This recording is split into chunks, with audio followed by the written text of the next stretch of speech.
Two best friends, Lily and Emma, were having a sleepover one cold autumn night.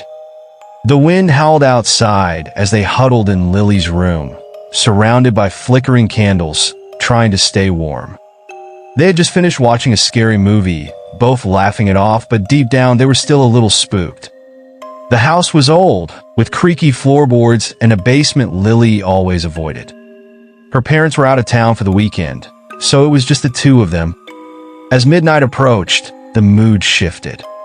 The air in the room felt heavier, the wind outside picking up speed, making the old windows rattle. Trying to brush off the growing sense of unease, Emma suggested they tell ghost stories. Lily went first, weaving a tale about a ghost that haunted her neighborhood, supposedly from a woman who had gone missing decades ago. Emma listened closely, goosebumps rising on her arms as she tried to laugh off the tension. Suddenly, there was a soft knock at the door. Both girls froze. They stared at each other, wide-eyed. "Did you hear that?" Emma whispered. Lily nodded slowly. The knock came again, louder this time. Emma got up, moving cautiously toward the door, her heart pounding in her chest. She opened it, but there was no one there. The hallway was empty, and the house was silent, save for the sound of the wind. Emma turned back to Lily, nervously laughing. "It's just the wind or something," she said, trying to shake it off. But then, a noise came from downstairs. A low, groaning sound, almost like wood scraping against wood. They both stared at the door, dread filling the room. Lily grabbed a flashlight from her nightstand, its weak beam barely cutting through the darkness. "Let's check it out," she said, her voice trembling. The girls made their way downstairs, their footsteps barely making a sound as they descended the creaky stairs. The sound came again, louder this time, definitely coming from the basement. Lily stopped at the door to the basement. The old wooden door was slightly ajar, though she was certain it had been closed earlier. Emma shook her head. "No way. We're not going down there." But Lily was already pushing the door open. It creaked loudly, the sound echoing in the stillness. The flashlight's beam illuminated the narrow, steep stairs leading into the dark. The basement was colder than the rest of the house, and as they took the first step, a rush of cold air hit them. They moved slowly, every creak of the steps sounding like a gunshot in the silence. When they reached the bottom, Lily swung the flashlight around the room. It was filled with the usual clutter, old furniture, boxes of holiday decorations, and stacks of books. But in the far corner, something was off. The flashlight beam hit a large old mirror. It was cracked in the center, but what made the girls stop dead in their tracks was the reflection. Instead of showing just the room and their own images, there was something else. A shadowy figure, standing just behind them in the reflection. Emma gasped, spinning around, but there was nothing there. The figure was only in the mirror, still standing behind them, unmoving. Lily screamed and dropped the flashlight. The room plunged into darkness. Emma fumbled for her phone, but before she could turn on the light, they heard it. Breathing, deep, slow, and raspy, coming from the other side of the room. Suddenly, there was a loud thud as something heavy hit the floor. Emma turned her phone light on, the beam catching a figure just for a split second. A pale face with hollow eyes stared at them before vanishing into the shadows. Panicked, they bolted up the stairs, slamming the basement door behind them. They didn't stop until they were back in Lily's room, locking the door and pushing furniture against it. They sat in silence, listening, their breath shallow, hearts racing. Just as they began to calm down, a faint knock came from the closet. The knock from the closet echoed in the small room like a heartbeat, sending a shiver down both girls' spines. For a moment, neither of them dared to move. They sat frozen on the bed, staring at the closet door, their minds racing with terror. Emma clutched a pillow tightly to her chest, while Lily slowly reached for her phone again, her hands trembling. Lily, don't. Emma whispered, her voice shaking. But Lily ignored her. Her heart was pounding so hard she could barely hear anything over it, but she had to know what was inside. She turned on her phone's flashlight, the thin beam of light trembling as much as her hands. The knock came again, louder this time, more insistent, like whoever or whatever was inside wanted out. What if it's just the wind again? Lily suggested, though she knew deep down that wasn't true. The wind couldn't knock from inside a closet. Emma shook her head violently. Nowhere. No. No.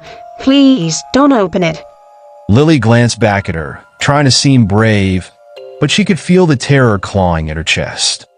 We have to. Gathering every ounce of courage she had left, Lily stood up and approached the closet.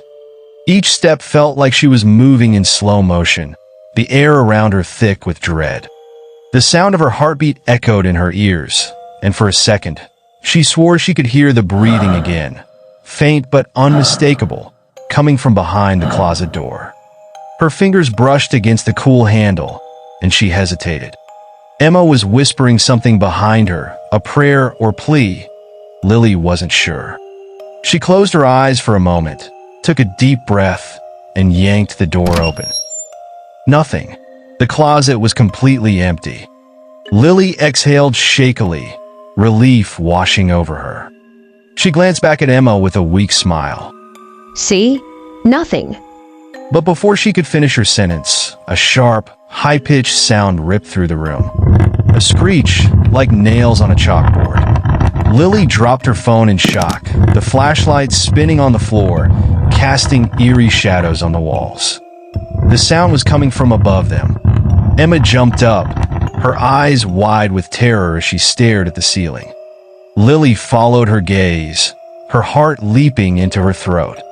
Above them, in the corner of the room, was a small attic door they had forgotten about, a door that had no visible way to open from below. It was rattling violently, as if something was trapped inside, trying desperately to get out. Lily, what the hell is that? Emma screamed, backing into the far corner of the room. I don't know. Lily stammered, her voice barely audible over the rattling. The door shook harder, the sound growing more frantic, more alive. Then, with a sudden, ear-splitting crash, the attic door flung open, slamming against the ceiling. Dust and debris rained down, and for a second, everything went still. The room was filled with a suffocating silence, the kind that made the hairs on the back of your neck stand on end. Emma sobbed quietly in the corner, her whole body trembling, while Lily stared up into the dark hole above them. The attic was pitch black, the flashlight on the floor casting only faint light in that direction. But just beyond the edge of the hole, something moved. A shape, barely visible, creeping out of the darkness. Lily's breath caught in her throat. At first, she thought it was her imagination, maybe a trick of the light. But then it moved again, slithering down slowly, as if testing the air. Two long, skeletal arms emerged from the opening, their fingers impossibly long, stretching out like they were searching for something. Then, a face appeared. It wasn't human. Its skin was stretched tight over its skull, pale and sickly. Its eyes were nothing but dark, hollow sockets, and its mouth hung open in a grotesque, silent scream. Lily stumbled back, her legs giving out beneath her as the thing crawled further down. It moved unnaturally, its limbs bending at odd angles, bones cracking as it descended from the attic. The thing landed on the floor with a thud, its hollow eyes locking onto the two girls. Emma screamed. Lily scrambled to her feet, grabbing Emma's arm, yanking her toward the door. They threw open the bedroom door and bolted down the hall, their footsteps pounding on the wooden floor as the thing behind them moved, scraping against the floor. Faster than they could have imagined. They reached the front door, Lily fumbling with the lock. Her hands were shaking so badly, It felt like it took an eternity to unlock the deadbolt. Behind them, the thing was getting closer.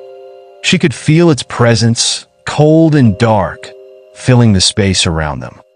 Finally, the door flung open, and they burst out into the night, running into the cold wind. They didn't stop until they were halfway down the street, panting, shaking, and staring back at the dark silhouette of the house. It was silent now. The attic door had slammed shut, and the house stood as still and lifeless as it had before. But they knew, deep down, that whatever had been in there wasn't gone. Not completely. It was waiting,